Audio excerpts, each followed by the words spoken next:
제목 보고 깜짝 놀라서 들어오셨죠? 설마 제외 절대 하기 싫은 이유 탑5에 속하는 건가 싶으시죠? 다행히 해당하셔도 고치면 제외가 가능해지겠죠? 오늘 5가지 전부 다 알려드릴 테니까 끝까지 쭉.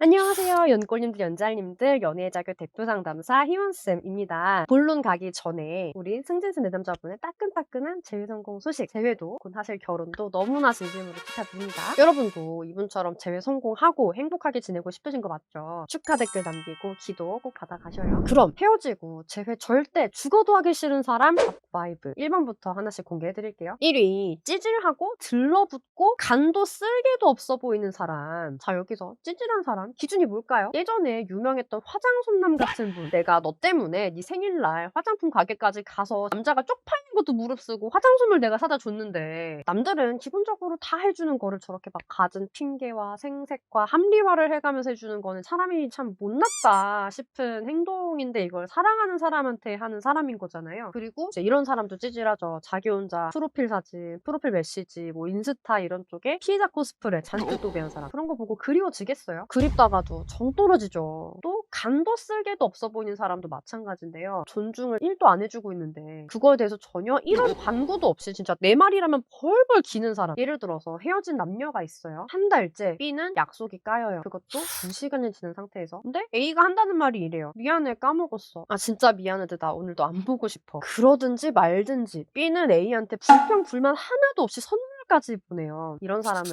감정 쓰레기통은 될 수 있어도 남자친구는 될 수 없습니다. 내가 해달라는 거 다 해주고 내가 막 버릇없이 굴어도 다 맞춰주고 자기 의견도 없고, 이거는 AI나 로봇이지 사람이 아니에요. 연애는 사람이랑 하는 겁니다. 자, 그리고 2위, 또다시 나한테 트라우마를 남길 것 같은 사람. 뭐 예를 들어서 폭력, 거짓말, 집착, 바람, 방치 등등. 너무 당연하죠? 나한테 상처를 줘놓고 바뀌지도 않아놓고 뻔뻔하게 다시 만나자고 하는 거는 물귀신 짓이잖아요? 너 내가 다시 괴롭혀줄게. 당연히 안 만나고 싶습니다. 나 바뀌고 있어. 지켜봐줘. 이것도 진짜 뻔뻔한 말이죠. 여태 당한 걸로도 진짜 너무나 충분하고 너무나 억울해요. 그런데 굳이 바뀌는 모습까지 봐줘야 될까요? 그리고 3위, 내가 대체 왜 헤어지자고 하는지도 모르고 눈치가 없는 사람. 흔히 말이 안 통한다고 하죠. 말로 될 것 같으면 말로 했겠죠. 우리 대화 좀 하자. 이런 거 좀 고쳐줘. 나 이런 거 좀 서운했어. 상대도 입이 있고요. 나한테 바라는 게 있으면 당연히 말로 합니다. 문제는 바라는 것조차 없어질 때죠. 바라는 게 왜 없어질까요? 현실성이 없다고 생각했으니까. 여러분은 현실성 없는 이야기, 얘기할 가치도 없는 이야기, 이런 거에 얼마나 본인의 인내심을 쓰실 수가 있나요? 딱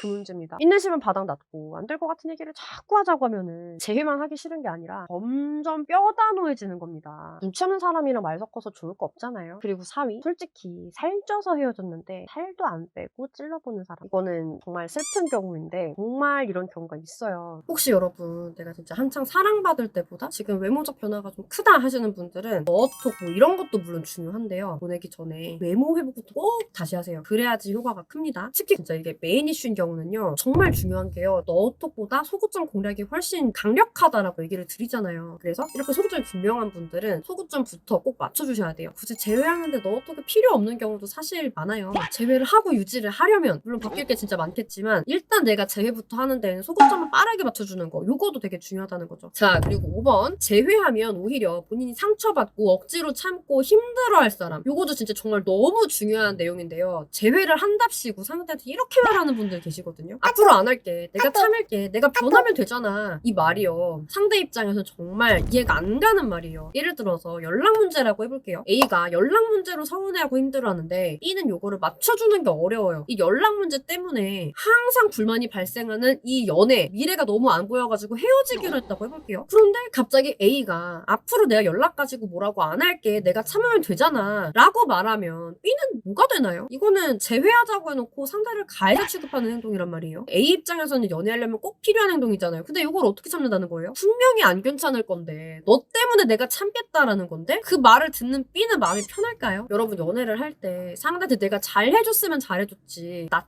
때문에 본인이 희생하겠다는 말이 진짜 얼마나 불편할까요? 나 때문에 자기가 불행을 감내하겠다는 건데 불행이 이미 예정이 된 이 연애는 대체 왜 해야 되는 거예요? 도대체 왜 B에게 A를 불행하게 하는 역할을 강요하면서 이게 재회가 될 거라고 생각을 하시는 걸까요? 본인이 바뀌겠다고는 하지만 바뀐 게 아니라 그저 참는 거. 요거 상대 입장에서는 결국 그냥 똑같은 거라는 거 기억해 주셔야 돼요. 제일 절대 하기 싫은 유형 탑5 해당 사항이 있으셨나요? 있다면 진짜 그냥 빠르게 없애주시면 돼요. 혼자만 답이 안 보인다, 막막하다 하는 분들은 도움 요청 해주셔야 되고, 여러분 눈에서 멀어지면 마음에서 멀어지는 거니까. 그리고 내가 없는 사이에 다른 사람이 그 사람의 소중한 사람이 되면 재회가 진짜 그만큼 더 까다로워지는 거니까 제발 그 점을 빠르게 변화를 해주셔야 돼요. 자, 그리고 마지막 꿀팁 드릴게요. 여기에 여러분 해당 사항이 있으신 분들은요, 사실 공통점이 있어요. 상대의 눈에는 대체 내가 어떤 모습으로 비치는지 이게 꽤 오랫동안 내가 제대로 생각해 본 적이 없으니까 이런 증상이 나오는 건데요. 내가 매력 없게 보이면 어떡하지? 이런 걱정을 했다. 이런 거 말고 상대의 관점으로 나를 봤냐라는 거죠. 예를 들어서 설명을 할게요. 내가 알바예요. 손님이 와요. 웃으면서 안내하고 정해진 인사 멘트 이런 걸 잘 하는 게 내 업무라고 할게요. 그런데 오늘따라 잠시 딴 생각을 하다가 대응을 못하는 사이에 기분이 나빠서 나가버렸어요. 이런 손님이 오늘만 30명이에요. 그리고 이분들 중에서 10명이 방문 후기를 썼는데, 아니 데스크 직원이 사람이 와도 아는 척도 안 한다, 여기 기본이 안 됐다, 이렇게 적어 놓은 거죠. A는 혼나고 잘리고 이런 것만 자꾸 걱정하고 어쩌지 했다고 할게요. B는 비록 오늘따라 정신이 나갔어요. 그래서 사고를 치긴 했어요. 그랬을지언정 빠르게 이 사람들이 후기 쓰는 거에다가 댓글 달고 연락이 가능한 손님에게는 기분이 상하셨겠다, 죄송하다, 사과랑 작은 보상, 메리트 이런 거를 약속하는 내용으로 잘 소통을 해서 다시 내일 방문 약속을 잡아둬가지고 문제가 최대한 없도록 처리를 하고, 더불어서 이제 생각을 해본 거죠. 그냥 기존에 방문만 했다가 가신 분들한테도 이렇게 연락을 돌리면 좀 더 성과가 나지 않을까 해가지고 그분들한테도 감사 연락을 이렇게 돌려가지고 방문 약속이 평소보다 3배가 더 잡힌 거예요. 추가로 앞으로는 어떻게 내가 근무 중에 이렇게 정신 나간 행동을 안 할 것인가, 이런 행동 방침까지 철저하게 작성을 해놨다고 할게요. 우리 사장님 입장을 생각을 해봅시다. A랑 B는 달라 보이지 않겠어요? 연애도 똑같아요. A는 혼날 걱정만 한 게 결국은 내가 손해볼 걱정, 자기가 무서운 일 당할 걱정, 요거만 한 거고요. B는 뭘 했어요? 본인이 원래 맡은 업무 범위가 있죠. 이런 것까지 생각을 해가면서 사장님 입장에서 원하는 행동 그리고 결과가 뭘까 내가 고민을 하다 보니까 낼 수 있는 방법이 떠올랐고 실천에 옮긴 거죠. 그래서 어떻게 됐어요? 실제 실수보다 더 좋은 성과가 만들어졌죠. 매력 없게 보일까봐 걱정을 한다는 건요, 상대 입장을 생각하신 게 아니에요. 그냥 내가 버림받을 걱정만 한 거예요. 이거는 절대 B와 같은 행동으로 연결될 수가 없어요. 특히 가장 요게 안 되시는 분들이 호구연애라는 분들인데요. 정확히 내가 을이다, 피해자다, 이런 인식을 가지고 상대를 갑이다, 가해자다, 이런 인식으로 대하다 보니까 이 틀에서 벗어난 상대 입장이 진짜 절대 보이지 않는 거예요. 선생님 그거 전 거 같아요. 이런 분들은 요 영상 꼭 봐주세요. 여러분 호구는 제외 안 되는 거 아시죠? 제외가 되더라도 어떻게 된다? 너 좋은 사람 맞아. 그리고 나는 다른 사람도 이제 만나보고 싶어. 그리고 요 영상은 연애를 여러분 앞으로 진짜 내가 잘하고 싶거나 지금 내가 정말 당장 제외 꿀팁이 너무 필요하다 하시는 분들은 꼭 보셔야 돼요. 요거 3가지를 잘했을 때 나를 놓치고 싶지 않게 되니까. 이렇게 들으니까 정말 상대 입장 내가 제대로 생각해 본 적이 없고 막막한 분들 계시죠? 어느 쪽이든 좋아요. 상황도 봐드리고 연락 내용도 봐드릴게요. 카톡으로 여기 아래 고정 댓글에 있는 링크 통해서 상황 알려주시면 같이 의논해드릴게요. 오늘 내용 도움되셨다면 좋아요, 댓글 꼭 남겨주시고 다음 영상들도 여러분 챙겨보시면서 내가 연애 잘하는 사람, 상대가 놓치기 싫어할 사람 되고 싶은 분들은 구독, 알람 설정도 잊지 말아주세요. 우리 그러면 또 봐요. 안녕!